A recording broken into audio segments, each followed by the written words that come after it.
Bu həftə Azərbaycan Hava Yolları Gəncə ilə Sankt-Peterburq arasında birbaşa uçuşları bərpa edibdi. Yay mövsümü çərçivəsində bu marşrut üzrə ilk reys mayın 30-da Azərbaycanın ikinci ən böyük şəhəri olan Gəncədən yerli vaxtla saat 16:20-də yola düşübdü.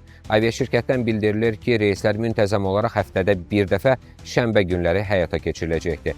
Və qeyd edim ki, bu marşrut fasilədən sonra yenidən istifadəyə verilibdir. Sonuncu dəfə Gəncə-Sankt-Peterburq reysləri 2025-ci ilin yay mövsümünün sonunda yerinə yetirilmişdi.